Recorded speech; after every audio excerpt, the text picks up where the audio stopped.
is designing the ideal rep experience. We have to think about what they go through on a daily basis and have some real appreciation for the challenges that they face. And I've had conversations with people in technology about that ideal rep experience. The rep is no longer judging their experience based upon the experience that they had at the last sales organization that they were working for. They're judging it based upon the experience that they have with everything that they are transacting with on a daily basis.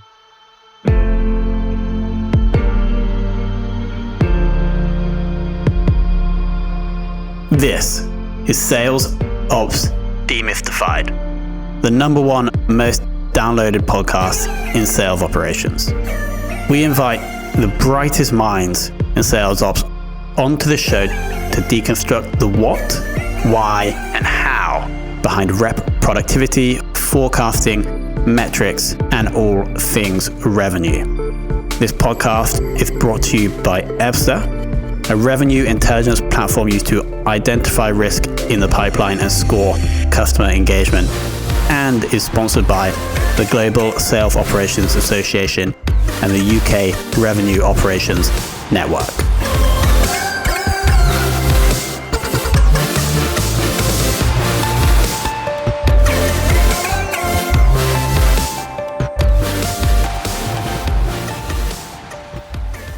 Hello, and welcome to another very special episode of the Sales Ops Demystified podcast. Today, we're joined by Dana Therrien, who has been in sales ops for a while. I'm seeing from LinkedIn approximately 20 years. We'll dig into that in a second, but currently Senior Vice President Worldwide of Revenue Operations at Genesys. Dana, welcome to the show. Thank you, Tom. Thanks for having me. I really appreciate it. Was I accurate with the 20 years? Yeah, unfortunately, yes. 20 years and, longer than that working, but 20 years in sales operations especially. Incredible. And you've actually previously worked, so Akamai, this was a while back, but we had another guest on from Akamai, Giannifer, I believe, who was just absolutely incredible. So some awesome, Time Warner capable, some awesome names on the resume. Can I ask first about that first transition into sales ops? Which role and why did that happen? It was back in 2000. I was doing an MBA program at Boston University. And you get to be pretty close to the people. They call it a cohort. There were 30 people in my cohort. And there was actually a guy from Northern Ireland who I became quite close to. And we were just giving each other some peer counseling and talking about career and aspirations. He's the CEO of a bank now. But I asked him for some candid feedback on my background and what he thought. And he said, well, looks like you could use some formalized sales experience. I said, well, that's a good idea. And then when I finished the program, it was in June of 2001, there was an opening. I was working for Lucent Technologies and Avaya at that point. We'd been spun off at Avaya. They had a job opening in the sales organization called the Chief Operating Officer for the sales region. I said, well, that sounds like an important title and something that I'd like. I'd always gravitated towards operations. I had a background in operations, and it was a way of me getting into sales, but also maintaining my operations background. So I became the Chief Operating Officer for Avaya's New England region at that time. And that's when they didn't know what to call sales operations back then because it was sort of a new field. And that's what they called it. And that was my first real job in sales operations. And I was the business leader working alongside the VP of sales for New England. And I've stayed ever since. I had a passion for it. I loved it. It combines operations with the people element of it. It's a puzzle that needs to be solved in different ways every single day. And when I'm recruiting people into my organization, a lot of times I'll bring them in from finance and from other places and say, there's a human element to this that you probably haven't had an opportunity to experience, especially when you start talking about sales compensation and how to motivate salespeople and how to reward them and how to goal them. There's a whole other element to it that's really attracted me to this profession and kept me here. Out of all the various experiences that you've had in sales ops, which was the one where you think that you grew the most as a sales ops leader? Oh, that's a great experience. That's a really great question.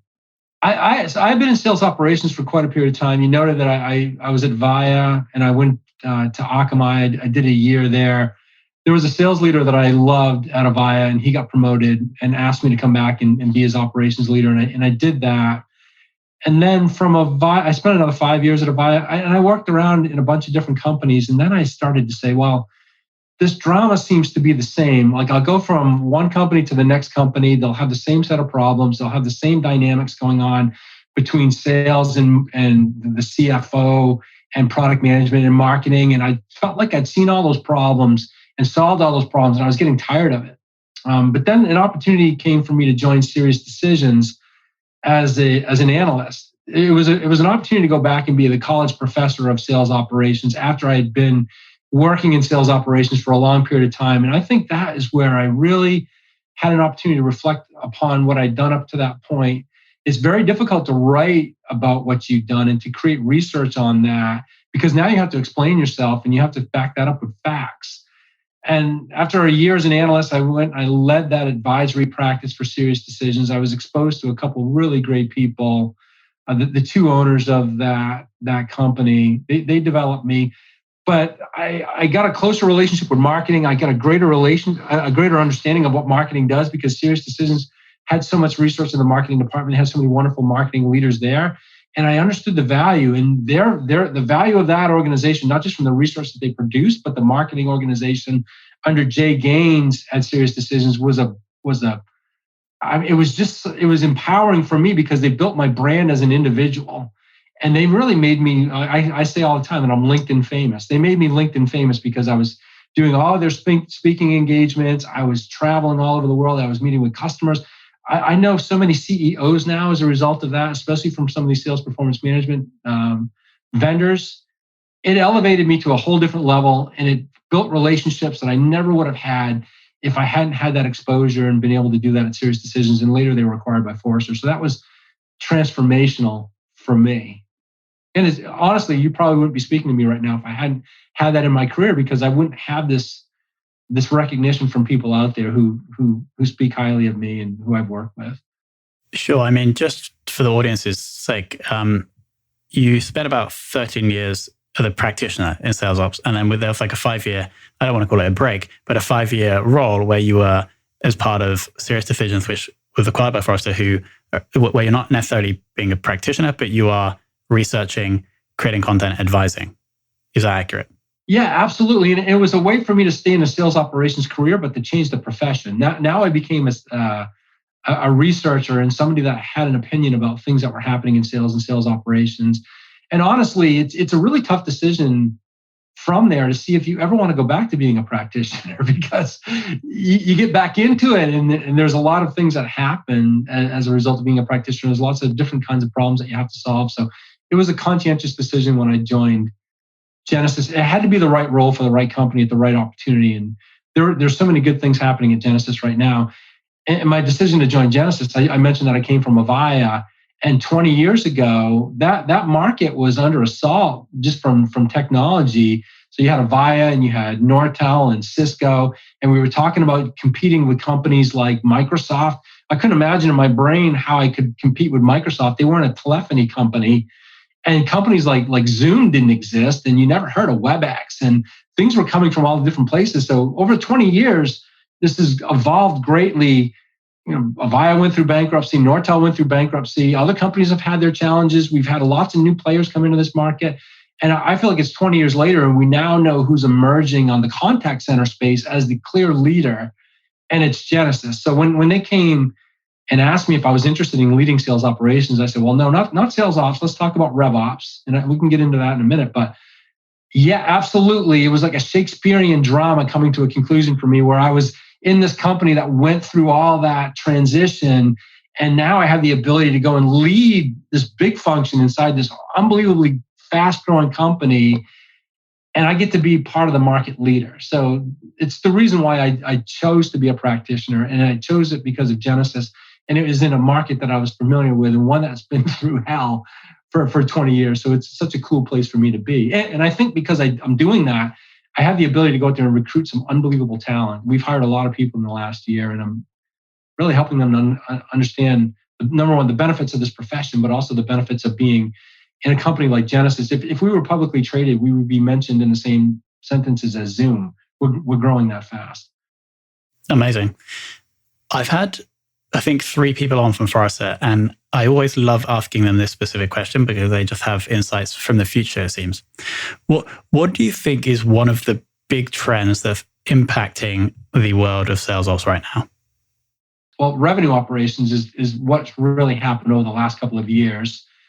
And because I was at Forrester and Serious Decisions, and I saw that trend happening before I joined them, I was really the one that I think was most vocal about it back then. And for that reason, a lot of these vendors really glommed onto my message, and they started to repeat the things that I was saying. So, revenue operations is the consolidation and better collaboration between marketing operations, sales operations, customer success operations. That's happened. And it's almost boring for me to talk about it because it's so obvious that was supposed to happen. But back 4 years ago when I was talking about it, especially inside of a marketing research-driven company like Forrester and Serious Decisions, nobody wanted to talk about it. I was quite controversial. I was supposed to do a presentation at the Serious Decisions Summit, I think 3 years ago now, in front of 3,500 people launching this idea of revenue operations. And I got to tell you, like internally, I got so much pushback from the people who were in the marketing services that they didn't want to do it. In fact, the person I was supposed to co-present with backed out of the presentation, didn't want to get up on main stage and talk about it because they saw it as a threat to marketing and what could happen to marketing operations. And it turned out to not be a threat whatsoever. So that was the big change.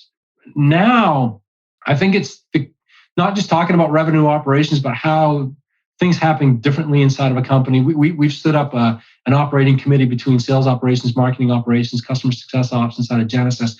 And it's a love fest between the 3 of us. And we are just working together and solving problems and figuring out how to better align. And there's none of that stovepipe behavior that we all predicted was going to happen. But the next big thing, and I've not wanted to talk about this because I just think it's such a big idea, and I think people will probably want to attach themselves to this as well. But I'll talk about it for the first time on your podcast. It's designing the ideal rep experience. We have to think about what they go through on a daily basis and have some real appreciation for the challenges that they face. And I've had conversations with people in technology about that ideal rep experience. The rep is no longer judging their experience based upon the experience that they had at the last sales organization that they were working for. They're judging it based upon the experience that they have with everything that they are transacting with on a daily basis. So that especially means technology. And they're using technologies. I gave a presentation with Scott Forey from Akamai last September, I think, or October, where we talked about fitness technologies and how far they've come in helping individual people like wannabe athletes like myself improve their game. And they do it through coaching and through gathering information and giving them some prescriptive insights into things that they should do next. And reps are really reeling for that information. So if you've got a CRM instance that's just terrible to work with, and the process is awful, you're costing them money, you're costing them time. They expect to have some work-life balance. They don't want to come to work to be frustrated every single day. And they're judging the technology stack inside of companies based upon the technology stack that they're paying for out of their own pockets on a daily basis. So if they're subscribing to Netflix, if they're using Waze in the US, which is a really cool driving app, if they're using self-driving cars, if they're using Strava, if they're using Garmin, if they're using Fitbit, any of these applications, PlateJoy, that's the standard by which you are being judged inside the enterprise. And if the experience sucks for the individual inside your company, they're not going to stay there any longer. And the war for sales talent is real. They're going to go to the place where their experience is delightful and where they can improve their productivity. So the ideal rep experience and the criteria against which we should judge ourselves inside of companies is whether or not the individual salesperson would be willing to spend 75 euros or $75 a month out of their own pocket for the experience that they're receiving today. Because they're going out there and they're purchasing productivity apps on their own and they're paying for a lot of them. They're probably not willing to pay for the tech stack that you have in place inside of your company today. And that's what I'm trying to transform inside of Genesys. And those vendors who are involved in this with me know who they are and how they're going to help me do that. So we need to raise the standard for technology and the experience that reps are having. That was a long explanation, and maybe it's not all that revealing, but I think it's the most important thing that we can do. Designing the ideal rep experience.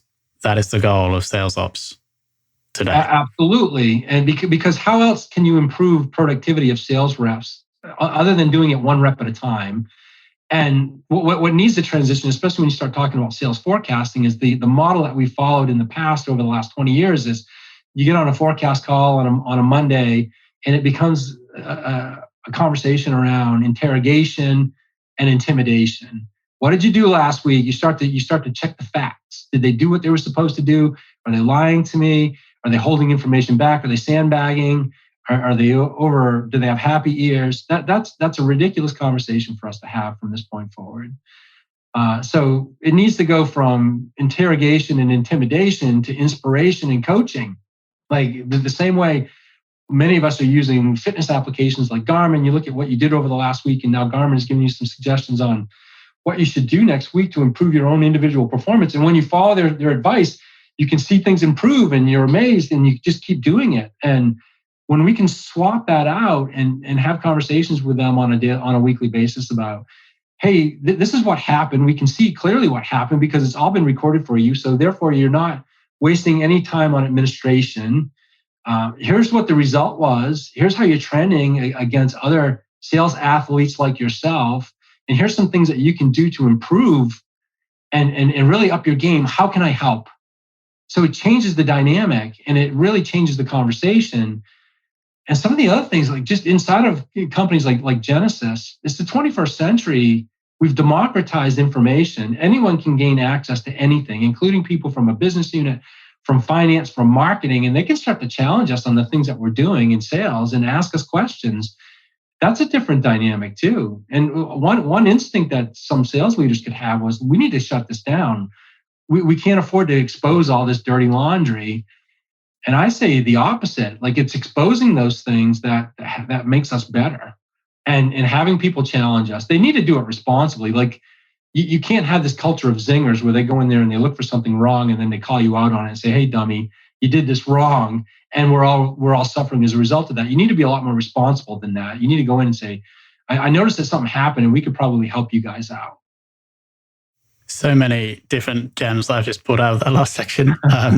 But is that a big revelation that we should improve the ideal? We should create an ideal rep experience, because we really are in a war for talent. And if you can improve sales productivity that way, if you can get people to comply voluntarily and to work on their own development, it reduces the cost of administration. And look, let's face it, fascism doesn't work. It diminishes productivity, and nobody wants to live in an environment like that. The freedom is what works, and people coaching themselves. Mm-hmm. Final question for me is, who in the world of sales ops would you most like to take for lunch? Wow, because I know so many incredible people. Man, because I know so many of them, and I'm so afraid to slight somebody. There's a guy that I got to give credit to, and in mentioning his name, I'm immediately going to upset 5 of his competitors. But I've had a lot of interesting conversations with him in the past. So you know what? I'm not going to mention it. But he's somebody that I said, if somebody was going to discover the God particle of sales operations, it would be this person, because he's just such a strategic thinker, and he's thinking 10 and 20 years down the pipe and what's going to happen. So I've really admired some of the innovation that I've seen. And if anyone ever wants to reach out to me personally, I'll share that with them, but I'm not going to broadcast it. Yeah, there we go. For anybody listening, if you want to know the Einstein of sales ops, then you can reach out to Dana. Alex, I'm going to hand over to you for a couple of more specific questions, please. Great. Thanks, Tom. And thanks, Dana. That was really enlightening. And I also just want to follow up, I suppose, on those last 2 bits. So I suppose the big trends of sales ops, you said, so RevOps is the trend we're sort of in, maybe getting to the end, and then the ideal rep experience. And I don't know if I have a real question. I could waffle myself. I think it's going to be much more enlightening just to ask you maybe to expand. We didn't really get to talk about revenue operations. So what's the sales pitch to those people who are still living in a sort of more siloed operations world, just for RevOps? When when they were interviewing me for this role at Genesys and they said that they were looking for a sales operations leader, I said, I'm not interested in leading sales operations. I'm more interested in running revenue operations, because the customer experience needs to be seamless from the first contact you have with them. Let's say lead, all the way through renewal and the multiple renewals that they'll have with that company. And the vendors in this space have really driven that convergence of technology and the experience, and they did it irrespective of what the silos were. So they didn't care that marketing and sales and customer success weren't speaking to one another. They just went out there and created solutions that drove that alignment and gave you the ability to see everything from end to end. So I said I would much rather lead a revenue operations function, and here's why. Because even though marketing operations and customer success operations is not going to report directly into me, it doesn't matter where it reports. I do want to build this coalition, and Carrie Cunningham from Serious Decisions and Forrester coined this phrase of a coalition of the willing, because we started getting so hung up on organizational design, and that's what really intimidated people. He said, you can't have a coalition of the willing, these people that voluntarily want to work with one another. So that's what I've done at Genesys, is to build this coalition of the willing, and people look forward to the meetings that we have on a bi-weekly basis, and they're contributing to it, and they're solving problems together. So don't think of sales operations as just solving sales problems. Think of it much wider than that, and how it's going to integrate back to marketing and customer success, and how you're going to influence that customer journey. Brilliant, thanks. And it was exactly what I was thinking, actually, as you were talking, in that the big focus with revenue operations has really been the customer journey, and making that experience seamless and setting that up. And that just, to me, was such a pivot to your second point of designing the ideal rep experience, because the operations role is then obviously equipping the go-to-market teams to do that. And if we're thinking of the seamless customer journey, then of course the logical other part, the sort of the yin to the yang is as you were saying, the ideal rep experience. And actually, it's exactly the skill set that everyone's got working in this area, because they're doing it for their customers and their prospects. So why not do it for the teams? Is that a fair assessment? Yeah, it's definitely a fair assessment. One more thing to follow up on the revenue operations. When I joined the company, they put out an organizational announcement. So they offered me a job as the leader of revenue operations, but then the org announcement went out as a leader of go-to-customer operations. I said, what happened to revenue operations? They said, well, some people inside the organization got a little bit nervous about that. They think you're going to try to do this land grab. And I said, well, you can call it go-to-customer operations, but I'm not changing my title. And they ended up coming back around, especially when they realized that I wasn't a threat. So I understand what people are going through in their companies, because there's some political aspects to it. But getting back to the ideal rep experience, when I joined the company, I asked to see a list of all the different technologies that we're using. And it's tens of millions of dollars. And I think at Genesys, we bought one of everything. And they're not synchronized into an overall package that's designed to help improve the overall rep experience. So there's a leader on my team. He's the VP of revenue enablement and development.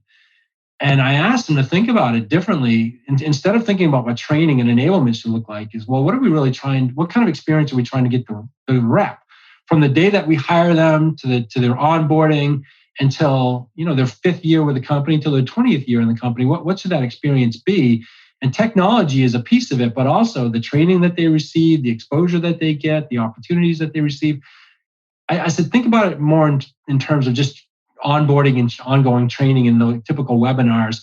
Think about it in terms of the technologies that they're going to use, the way that we're communicating with them. You guys are communicating through a podcast. We're launching these things internally to Genesys now. And what they could expect to see in terms of career development and support, that coaching that I talked about from Garmin, what should that experience be? So that's where I started talking about the ideal rep experience. I wanted him to think more than just training, more than onboarding, more than enablement, more than content, but how do you package all these different things together to improve the life of a rep? Thanks. Yeah, and I found the sort of the B2C, analogies and the Garmin and the things of that, and the tech that people are interacting with on their own personal basis are really compelling, because we understand there that the user experience is so paramount, and maybe we've lost that when we're trying to equip our users. So super insightful. Thank you. Yeah, I think in sales operations, we spend a lot of time thinking about how to get more out of a rep. And what we should really be thinking about is figuring out how to help them get more out of themselves.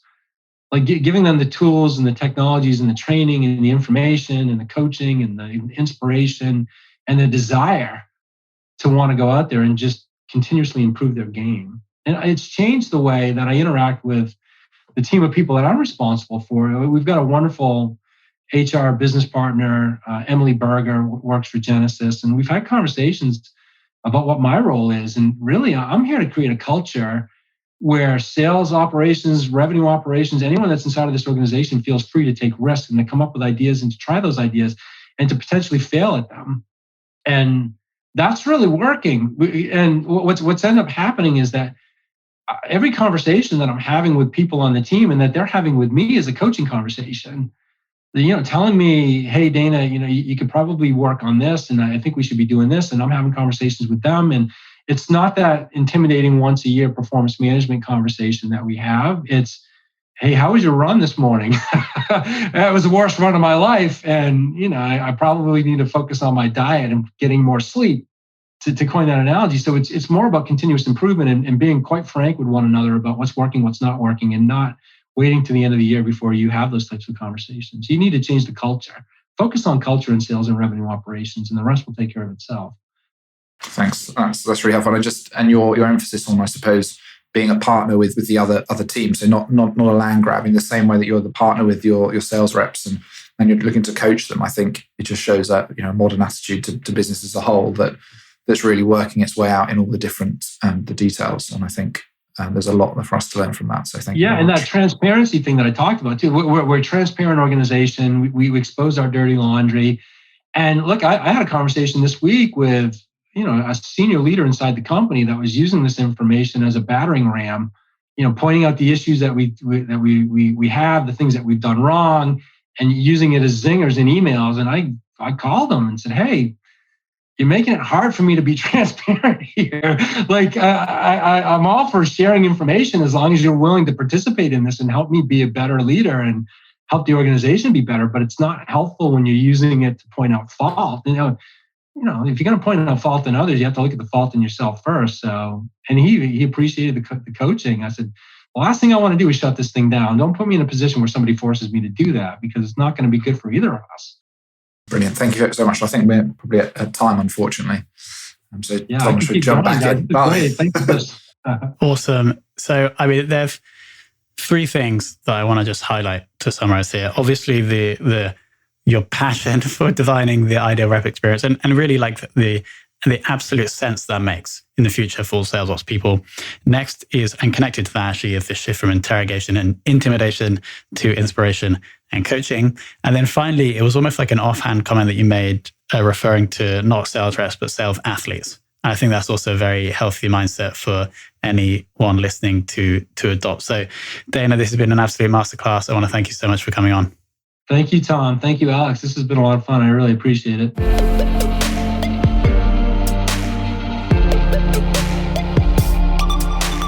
Thank you for listening to this episode of the Sales Ops Demystified podcast.